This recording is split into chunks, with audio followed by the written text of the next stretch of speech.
नमस्कार, जनभावना टाइम्स में आपका स्वागत है और मैं हूं आपके साथ हिमांशी पांडे। देश में 5 राज्यों के चुनाव के बाद अब नतीजों की बारी है। मध्य प्रदेश, छत्तीसगढ़, राजस्थान, तेलंगाना और मिजोरम में चुनाव संपन्न हो चुके हैं। इन 5 राज्यों में से 4 राज्यों के विधानसभा चुनावों के वोटों की गिनती होने जा रही है। हालांकि परिणाम आने में तो अभी देर है, लेकिन इससे पहले ही पार्टियां जोड़ तोड़ की राजनीति में जुट चुकी है। एग्जिट पोल के आधार पर पार्टियां अपनी अपनी तैयारियों में जुट चुकी है। वहीं दूसरी तरफ बागियों और निर्दलीय प्रत्याशियों के भाव बढ़ चुके हैं। राजनीतिक दलों के नेता इसको लेकर सक्रिय हो गए हैं। दलों की पूरी कोशिश है कि एक भी बागी या फिर निर्दलीय उम्मीदवार छूट न पाए, यानी कि उन्हें साधने की कोशिश है ताकि संख्या बल कम होने पर वो सरकार बनाने में उनके काम आ सके।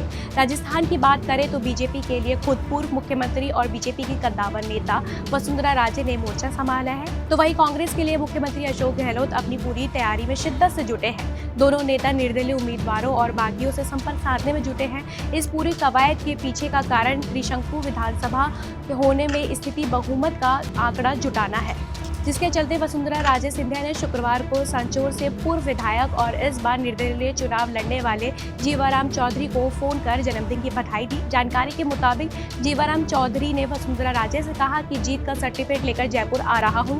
वहीं जीवाराम की सांचौर में सीधी टक्कर कांग्रेस के सुखराम बिश्नोई से है। उन्होंने कहा कि 2 दिन पूर्व अशोक गहलोत का भी फोन आया था। जीवाराम चौधरी के समर्थक का दावा है कि उनके पास मुख्यमंत्री अशोक गहलोत का भी फोन आया था। गहलोत ने जीवाराम को जयपुर में मिलने को कहा था। इस बारे में पूछे जाने पर जीवाराम चौधरी ने कहा है कि वो काउंटिंग के बाद यानी कि 3 दिसंबर को ही अपना पक्ष रखेंगे।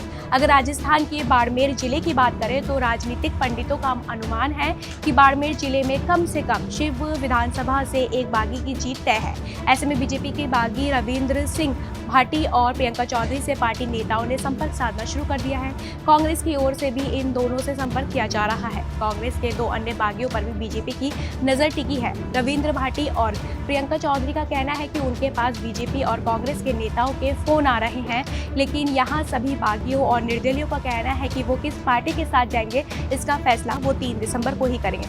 यानी कि कुल मिलाकर ये तय है कि चुनाव परिणामों के बाद अगर पार्टियों के विजयी उम्मीदवारों के नंबर कम होते हैं तो ये बागी और निर्दलीय उम्मीदवार बड़ा खेल कर सकते हैं, और ये भी काफ़ी महत्वपूर्ण हो जाता है कि कौन सी पार्टी किस बागी या फिर किस निर्दलीय को मनाने में सफल हो पाती है। फिलहाल इस खबर पर इतना ही, और इस खबर पर आपकी क्या राय है हमें कमेंट्स बॉक्स में ज़रूर बताइएगा।